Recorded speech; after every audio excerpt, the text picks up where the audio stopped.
আল্লাহ তাআলা বিশ্বাসীদের জন্য রাস্তা বানান। আর জানো বিশ্বাসীরা কেমন হয়? যে যখন তাদের দোয়াগুলো তাদের চাওয়ার বিরুদ্ধে চলে যায়, তারা তখনও আল্লাহর কাছে চাওয়া ছাড়ে না। এতটা বিশ্বাস যে যখন তাদের পুরো দুনিয়া তাদের চোখের সামনে ভেঙে যেতে দেখে, আর তারা তখনও আকাশের দিকে তাকিয়ে বলে, আমি জানি আপনি আমাকে বাঁচিয়ে নেবেন। তারপর তুমি কি এতটা বিশ্বাস রাখো তার উপর যে তুমি তোমার চাওয়াকে তার চাওয়ার জন্য ছেড়ে দাও? না, তুমি তো জলদি বলতে লাগো যে আল্লাহ তো আমার দোয়াগুলো শুনলই না। ভুলে গেছো আল্লাহ বলেন যে তুমি কি ভাবো যে তুমি বলবে আমি ঈমান এনেছি আর তারপর তোমাকে পরীক্ষা করা হবে না? কলিজা শুকিয়ে যেতে শুরু করে, তারপর গিয়ে আল্লাহকে পাওয়া যায়। বিশ্বাসের কঠিন পরীক্ষা দিতে হয়, তারপর গিয়ে মজেজা হয়। তাহলে বিশ্বাস রাখো, এমন বিশ্বাস যে আল্লাহ যদি ডান দিকে যেতে বলেন তাহলে তুমি যাও, এটা জেনেও যে তোমার চাওয়া বাম দিকে। তারপর দেখো কিভাবে তিনি বামকে ডানের দিকে নিয়ে আসেন, আর তোমাকে সেই রাস্তা থেকে নিজের কুদরত দেখান যেখান থেকে তোমার কোনো কিছুই পাওয়ার আশাও ছিল না। জানো আল্লাহকে রাজি করার সবচেয়ে সহজ উপায় কি? নামাজ। নামাজ তোমার আর আল্লাহর মধ্যবর্তী সকল দূরত্বকে শেষ করে দেয়। আর আল্লাহর কাছে তার বান্দার সবচেয়ে প্রিয় কথা এটাই লাগে যে তার বান্দা তার পছন্দের আন্দাজে তাকে রাজি করাচ্ছে।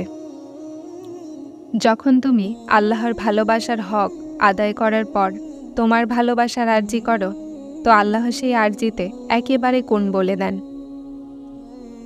আর তারপর আল্লাহ বলেন যে, হে বান্দা, তুমি আমাকে আমার পছন্দে রাজি করেছ না, তো আমিও তোমাকে তোমার পছন্দে খুশি করব।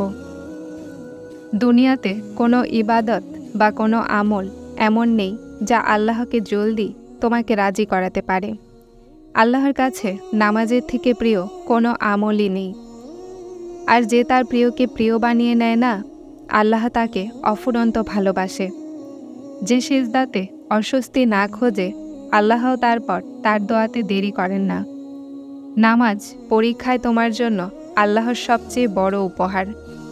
আর যে তার সাহায্য পায়, তার বড় থেকে বড় তুফানও কোনো ক্ষতি করতে পারে না। সে সবসময় আল্লাহর হেফাজতে থাকে। তুমি নিজেই তোমার দোয়াগুলোর মাধ্যমে তোমার ভাগ্য লিখো। তোমার দোয়ায় তোমার কাছে সে সব কিছু নিয়ে আসে যা তোমার নসিবও তোমাকে দিতে পারে না। আল্লাহ পাক তোমাকে তোমার দোয়ার মাধ্যমে পরীক্ষা করেন। উনি দেরি এজন্যই করেন যেন তোমার বিশ্বাস দেখতে পারেন। উনি তোমাকে অসম্ভবের ওয়াসওয়াসায় এজন্যই ফেলেন যেন তোমাকে সম্ভাবনার জন্য তার দিকে টেনে নিয়ে যায়।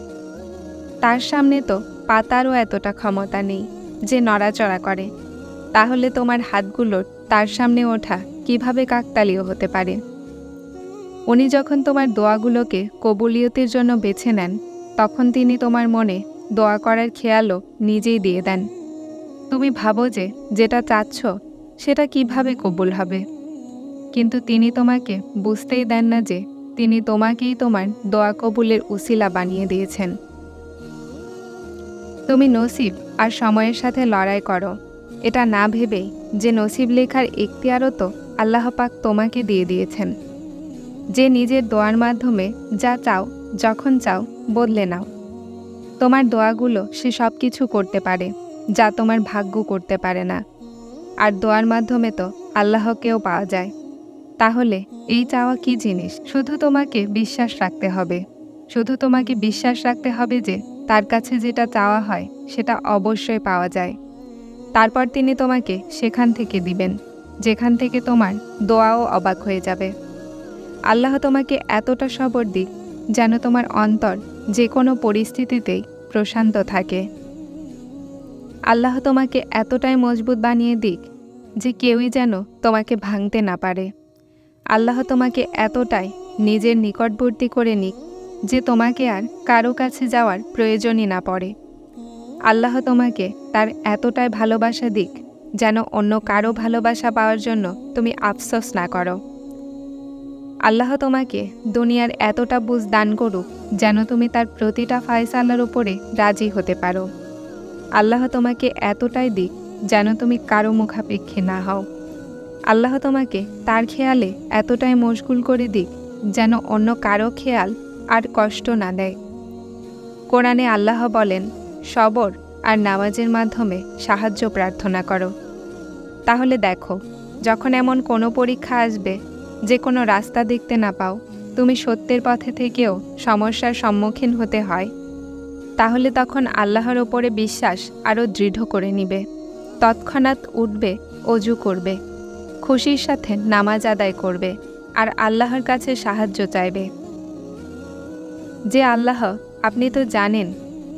আপনি তো জানেন যে আমি সব কিছু ছেড়ে আপনার কাছে এসেছি। এখন আমাকে সঠিক পথে পরিচালিত করুন। আমাকে আমার নফসের ওপরে ছেড়ে দিবেন না। আমাকে শয়তানের ওয়াসওয়াসা থেকে বাঁচিয়ে নিন। আমি সব কিছু ছেড়ে কেবলমাত্র আপনার জন্য এখানে এসেছি। আমি আর পূর্বের গুনাহে লিপ্ত হতে চাই না। আমার হেফাজত করুন। তারপর দেখে নিও আল্লাহ কিভাবে তোমাকে সাহায্য করেন। কেননা এটা তো শুধুমাত্র তোমার বিশ্বাসের পরীক্ষা ছিল। তুমি তো সৌভাগ্যবান যে তিনি তোমাকে হেদায়েত দিয়েছেন আর নিজের রাস্তার জন্য বেছে নিয়েছেন। হতাশ হওয়া ছেড়ে দাও আর নিজেকে বেশি চিন্তিত। শুধু তুমি নিজের তরফ থেকে পুরোপুরি চেষ্টা করো, নিজের উদ্দেশ্যকে নেক রাখো। আপনার এই সফর আপনাকে ক্লান্তও করতে পারে আর আপনাকে চিন্তিতও করতে পারে, কিন্তু তারপর আস্তে আস্তে আপনি জিনিসগুলোকে বুঝতে পারবেন আর আপনি আপনার মঞ্জিলে পৌঁছে যাবেন।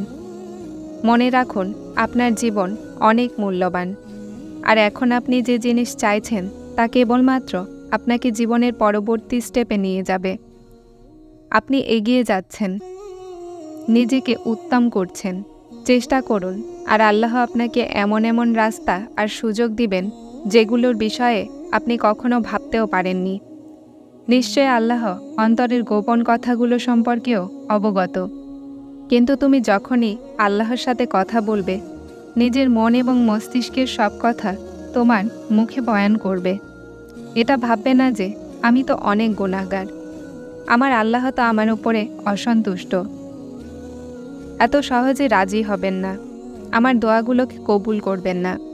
না, আল্লাহ তো বলেন, তুমি যতই গুনাহগার হও না কেন, যদি তোমার গুনাহগুলো আকাশ পর্যন্ত ছুঁয়ে যায়, তারপরও যদি তুমি ক্ষমা চাও তো আমি তোমাকে ক্ষমা করব।